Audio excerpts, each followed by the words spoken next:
მოგესალმებით ირაკლი, ჩვენ ახლა ვიმყოფებით ძალიან ახლოს კონფლიქტის ზონასთან. ეს არის უკრაინა-პოლონეთის საზღვარი და ვისაც ახლა თქვენ კადრში ხედავთ. მაგალითად, 3 თვის ანასტასიას, 2 წლის ტატიანას და მის დედას, რომელიც გამოიქცა კიევიდან. ყველას, ვისაც თქვენ ჩვენ სიუჟეტში მოусმენთ და გაიცნობთ. ეს ადამიანები ითხოვენ მშვიდობას. ისინი არიან მშვიდობის მაძიებლები. ძალიან ბევრს არ ითხოვენ. ამბობენ, რომ უნდა თავისუფლება და უნდა საკუთარ ქვეყანაში ცხოვრება, მაგრამ არიან ახლა პოლონეთში. იმის გამო, რომ იძულებულები იყვნენ დაეტოვებინათ საკუთარი ქალაქები. დღეს, როდესაც ჩვენ აქ მოვედით, დაგვხვდა მართლაც საზარელი ვითარება. და როდესაც ნახავთ თქვენი თვალით ამ ადამიანებს, თუ რა მდგომარეობაში არიან, როგორი თვალები აქვთ, რომ არიციან სად წავიდნენ, დატოვეს ყველაფერი და რა ელოდებათ არიციან. იციან მხოლოდ ის, რომ მათ გამარჯვება ელოდებათ.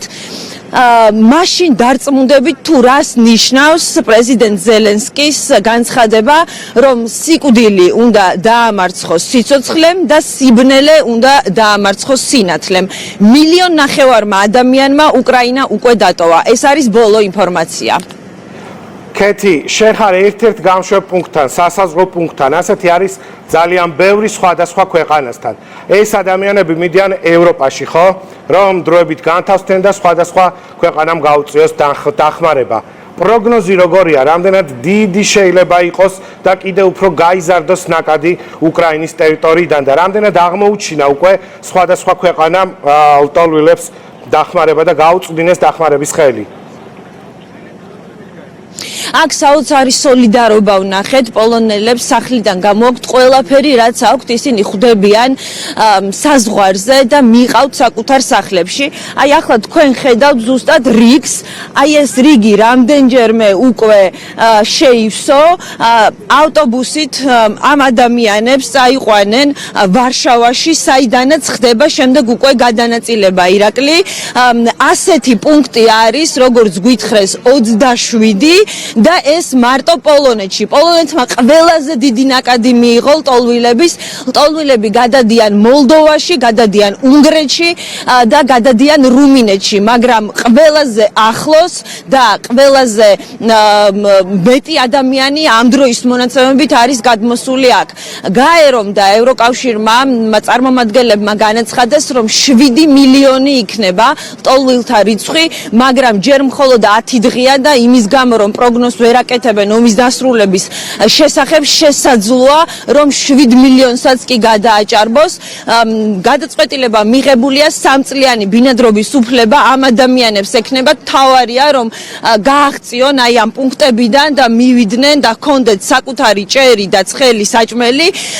ამის შემდეგ მათ ექნებათ წვდომა მედიცინაზე, განათლებაზე, პრიორიტეტი ექნებათ სამუშაო ბაზარზე და ელოდებიან ასე გამარჯვებას უკრაინელი გმირების, რომლებიც ამ წუთებშიც იბრძვიან და ირაკლი აუცილებლად მინდა აღვნიშნო, აი მთელი 10 დღის განმავლობაში ჩვენ ვაშუქებდით განცხადებებს ნატოდან და ევროკავშირიდან. ის თუ რამდენად მნიშვნელოვანია გადაწყვეტილებების სწრაფად მიღება და როდესაც აქ მოდიხარ და აი ამ ადამიანებს შენი საკუთარი თვალით ნახულობ, ეს ადასტურებს იმას თუ რა მნიშვნელობა აქვს, რომ გადაწყვეტილებები ლიდერებმა მიიღონ მართლაც სწრაფად, ვინაიდან თვითეულ წუთს და თვითეულ დღეს მოაქვს ახალი ტანჯვა, ახალი ლტოლვილი, ახალი გაუბედურებული ბავშვი და დედა, რომელიც დგას ბავშვებთან ერთად უცხო ქვეყანაში არაფრის გარეშე. კეთი, 10 წელზე მეტია ჩვენ პრინციპში პირდაპირ ეთერში გვიწევს ესე მე ვარ სტუდიაში და შენ მერთვები ხოლმე სხვადასხვა ქვეყნიდან და ასეთი ემოციური მახსენდები კიდევ ერთხელ ეს ხო როდესაც ტერაქტის უშუალო თვითმხილველი გახდი და მეორე შემთხვევა ეხა როგორც გიყურებ რამდენად მძიმე და ემოციურია შენთვის პირდაპირი რეპორტაჟი აი ლტოლვილების ფონზე. ეკრანზე არის მითითებული ანგარიშის ნომრები უკრაინის გადასარჩენად და ვთხოვ მაყურებელს თუ რა თქმა უნდა ექნება ამის სურვილი და შესაძლებლობა ერთი თეთრიც კი აი კეთის გარშემო უმყოფი ადამიანებისთვის არის ძალიან მნიშვნელოვანი. კეთი, როგორ არიან, როგორ ცხოვრობენ, რამდენი ხანი უწევთ რიგში ყოფნა ამ ადამიანებს და შემდეგ უკვე ვნახოთ შენს მიერ მომზადებული რეპორტაჟი. ანუ საკვებით ადგილზე უმასპინძლებიან თუ რა ხდება? აი ადგილზე არის ირაკლი ყველაფერი, აი აქ არის გაშლილი, სადაც არის მაგიდები, სადაც არის საკვები, ჰიგიენური საშუალებები, ყველაფერი, აბსოლუტურად ყველაფერი, რაც ადამიანს შეიძლება დასჭირდეს, რა თქმა უნდა, სრულად უზრუნველყოფა მათი შეუძლებელია. ტანსაცმელი მოაქვთ, ძალიან ბევრი პატარა ბავშვია ირაკლი და ეს კიდე უფრო მეტად ამძაფრებს სიტუაციას, ვინაიდან მათ ძალიან ბევრი რამ სჭირდება და არაფერი აქვთ.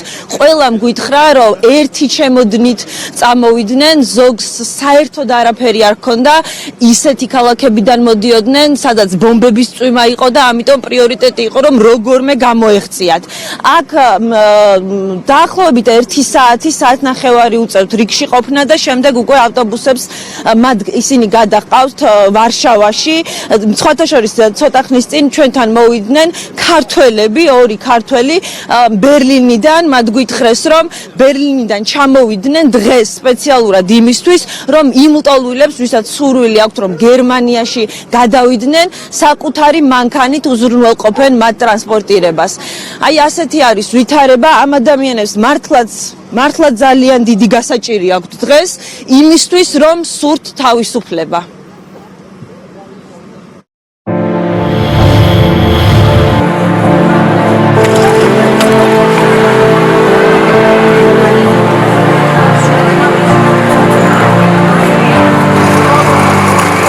უკრაინა პოლონეთის საზღვარი, უკან ცხელი ომია. აქ მოსვლამდე ყველაზე მტკივნეული გადაწყვეტილებაა მისაღები. სამშობლო უნდა დატოვო. ძალები მოიკრიბო და სცადო საბრძოლო მოქმედებებს თავი დააღწიო, რადგან შვილების სიკვდილი საკუთარი თვალით არ ნახო, ან მათთან ერთად მტრის ბომბებმა არ შეგიწიროს. აქამდე მოსვლა მარტივი არ არის, მაგრამ მშვიდობის ძიების სურვილია იმდენად ძლიერი, რომ კილომეტრიან რიგებში 3-4 დღეც ათენებ და შიმშილსაც იტან. მედუკას საზღვარზე ხალხის ნაკადი არ წყდება. გადმოდიან ძირითადად ომიდან გამოქცეული ქალები მცირეწლოვან ბავშვებთან ერთად. მათი ქმრები, ძმები თუ მამები ამ დროს უკრაინის დიდ ქალაქებში მტერს გმირულად იგერიებენ. გადმოსულ თითოეულ ადამიანს სახეზე აწერია ერთ დღეში დანგრეული ცხოვრების, სახლიდან, ქვეყნიდან გამოქცევის აუტანელი სიმძიმე, ხელცარიელი და ტკივილით სავსე უცხო მიწაზე, მაგრამ მეგობრულ სახელმწიფოში. არ იციან რა ელოდებათ, მაგრამ პოლონეთის ტერიტორიაზე დადგმული ფეხი ახალი სიცოცხლის დასაწყისია. ამ ადამიანებმა ომი საკუთარი თვალით ნახეს. ომი, რომელიც მათ არ დაუწყიათ. პოლონეთი უკრაინის საზღვარზე ყველაზე დამდგუნველი ომის ბავშვების ნახვაა. არც ამ პატარების არჩევანი ყოფილა საომარი მოქმედებები. პუტინის რეჟიმმა მათ ლტოლვილობის განაჩენი გამოუტანა, მანამდე დაბომბვის საზარელი ხმა მოასმენინა. საზღვარზე ვხვდებით ცოლ-ქმარს კიევიდან. Мы оставили все. ჩვენ დავტოვეთ ყველაფერი, კარი გასაღებით გამოვკეტეთ და გამოვედით, ერთი ჩემოდნით წამოვედით.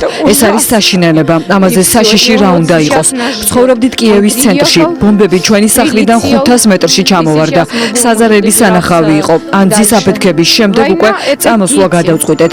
2 საათში ჩავბარგდით, არაფრის დრო არ გქონდა. ჩემთვის ომი არის ბავშვები, ძალიან პატარა ბავშვები დედებთან ერთად ჩამწკრივებული. ეს არის უბედურება. Это все, спасибо. დასეტყოდით პუტინს. Путину. პუტინს მოკლავდი, არაფერსაც არ ვეტყოდი, ცეცხლმა დაწვას. Не говорила. Я бы сказала, гори ты в пекле. Обстрел крылатыми ракетами. კიევი რაკეტებიდან, ისკანდერებიდან მსხვილკალიბრიანი იარაღითი ბომბება ანადგურებენ ყველაფერს, პირველ რიგში სტრატეგიულ ობიექტებს, მაგრამ ბომბები ეცემა საცხოვრებელ სახლებს.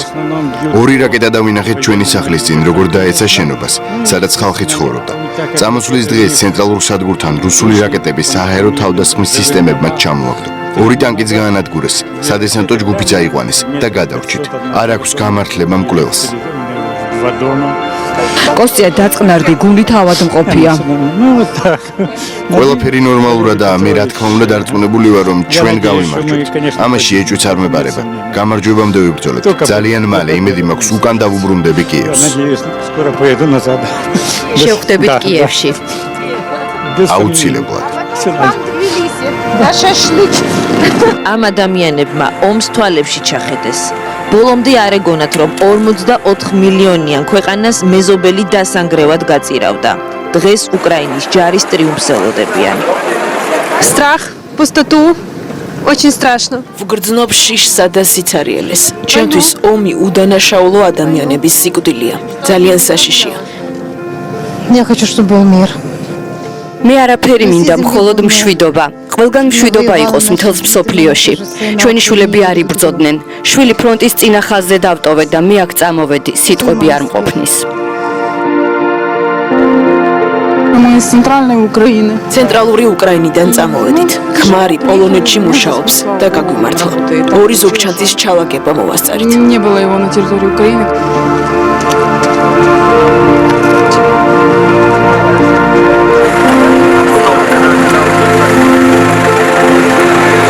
მედუკალტოლვილების მიღების პირველი წერტილია.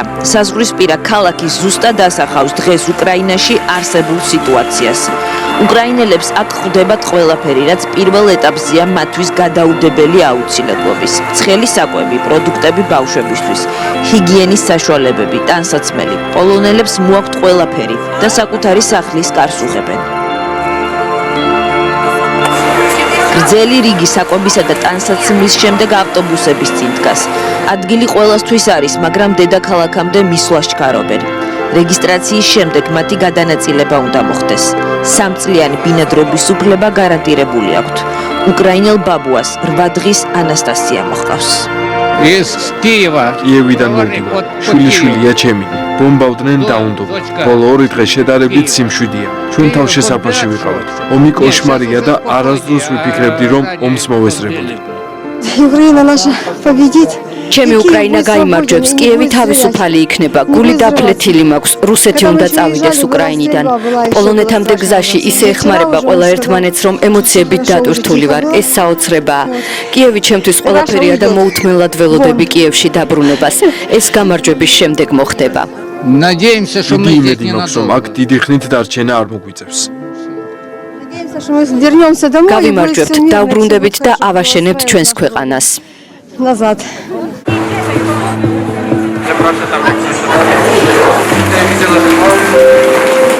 ეს ვარშავის სადგურია. 24 საათიანი რიგები ბილეთებზე. ნაწილს ახლობლები ხვდებათ.